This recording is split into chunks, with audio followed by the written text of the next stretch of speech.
An Israeli TV news crew was violently attacked in Turkey amid that diplomatic fallout between the two nations. Chadashot news reporter Ohad Kemo and his cameraman were reporting from Istanbul when a group of Turks called them murderers pushed and hit them. Ohad Kemo said that the Turkish men recognized that they were speaking Hebrew. He said that they are in pain from the punches but don't need medical help. Also, hours ago, Israel's tourism minister sent out a warning in an interview advising Israelis against even traveling to Turkey. Turkish President Tayyip Erdogan is continuing to escalate the war of words. Even if the whole world shuts their eyes, we will not allow Israeli cruelty. We will continue to be with our Palestinian brothers, not only with our hearts, but also with our resources. We will never allow Jerusalem to be stolen by Israel. Erdogan and Israeli Prime Minister Netanyahu have been exchanging this week bitter, heated messages on Twitter. Here's some of that tit-for-tat exchange just over the last 48 hours. Netanyahu tweeting that Erdogan supports Hamas. He himself is an expert in slaughter. Erdogan responding that Netanyahu has innocent Palestinian blood on his hands. Netanyahu firing back saying, "No, you, Erdogan, have blood on your hands." Erdogan replying that Palestinian protesters are not terrorists. Joining me in studio right now is political analyst Ekrem Güzelder from Istanbul. Thanks so much for being with us. I want to ask that Yariv Levin, who is Israel's tourism ministry, today said Israelis should not go to Turkey. They should feel unsafe given this climate. We know already that Israelis in Istanbul have been attacked violently, news crews, within the last 24 hours. Should Israelis go to Turkey? Should they feel safe being there right now? Usually, and there are quite a lot of Israeli tourists, usually in Turkey, there aren't any problems. But in this very emotional and heated atmosphere of the past days, this is, of course, more problematic today and in the coming days than it was in the months before.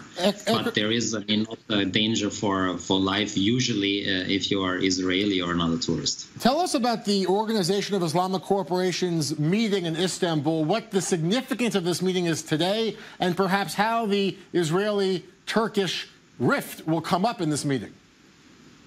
Yeah, I mean, the meeting will be tomorrow. It will be at 2, and afterwards there will be a big open-air manifestation on a big square in Yenikapı, where also the election meetings take place. This is the second extraordinary meeting that Turkey convenes on more or less the same issue, being the U.S. embassy move from Tel Aviv to Jerusalem.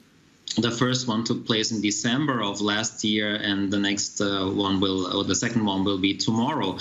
There was a declaration, the so-called Istanbul Declaration, in December. There could be something similar being formulated tomorrow, but that in December was not very concrete, expressing solidarity with the Palestinian people and Palestinian state.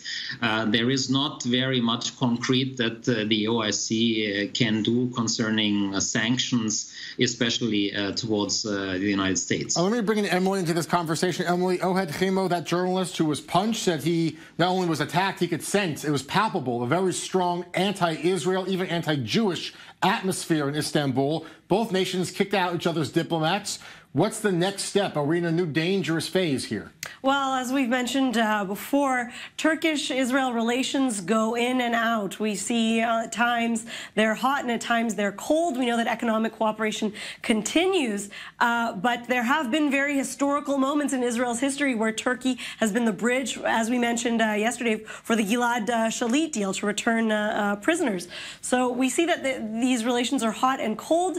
As we've mentioned, though, Erdogan is up for election very soon, and he could be appealing to a Muslim undercurrent base that he's trying to rile up, and doing that by pointing the fingers out at Israel. The re-election just really a few weeks away. Ekrem Güzelder joining us from Istanbul.